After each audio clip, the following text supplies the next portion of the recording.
সকলোকে নমস্কাৰ। মই সুইটি, মোৰ অন্য এটি মিনি ব্লগলৈ সকলোকে স্বাগতম জনাইছোঁ। খুৰাহঁতে খেলি থকাতে মই খুৰাক ক'লোঁ, খুৰা ব'লক আজি ঢেকীয়া বুটলিবলৈ যাওঁ। আমি সেই বুলি পথাৰত গুচি গ'লোঁ। এই চব ধুনীয়া ধুনীয়া ঢেকীয়াবোৰ হৈ আছে। আমি ঢেকীয়াকেইটা বুটলিব গ'লোঁ। চব খুৰাই হেনো কৈছে আজি বুলি ইয়াত ঢেকীয়া নাই। মই কৈছোঁ নহয়, ঢেকীয়া আছে বহুত। মানুহে আহি ইয়াৰ পৰা বুটলি লৈ যায়। আমাৰ পথাৰখন বহুতেই ধুনীয়া হয় ন, ইয়াত ধুনীয়া ধুনীয়া শাক পাচলিবোৰ পোৱা। তেতিয়া মোৰ ভাগিনীজনী আহিলে। চক তাইক ক'লোঁ মোবাইলটো অকণমান ধৰ, ময়ো বোলে ভিডিঅ'ত উঠোঁ সেই বুলি। চক আমি ঢেকীয়াবোৰ বুটলি আছোঁ। সেই সময়তে মোৰ লগত মোৰ ভাইটিহঁতো গৈছিলে। মোৰ ভাইটি দুজন গৈছিলে আৰু মোৰ ভাগিন এজন গৈছিলে। সিহঁতি চব উৎপাত কৰি আছে, কি যে কৰি আছে সিহঁতি ঢেকীয়া বুটলিবলৈ গৈ।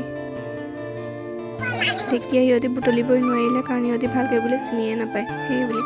তাৰপিছত মই আৰু খুৰাই ঢেকীয়া বুটলি হৈ গ'ল আমাৰ। এই চক আমাৰ পথাৰৰ ভিউটো আপোনালোকক দেখাই দিছোঁ অকণমান। ইমান ধুনীয়া ন ভিউটো চাবলৈ, মনটো ভাল লাগি যায়। বাহ। তাৰ পাছত আমাৰ ঢেকীয়া বুটলি হোৱাৰ পাছত আমি আজিলৈ বাই বাই। ভিডিঅ'টো চাই ভাল লাইক আৰু কমেণ্ট এটা কৰিব দেই।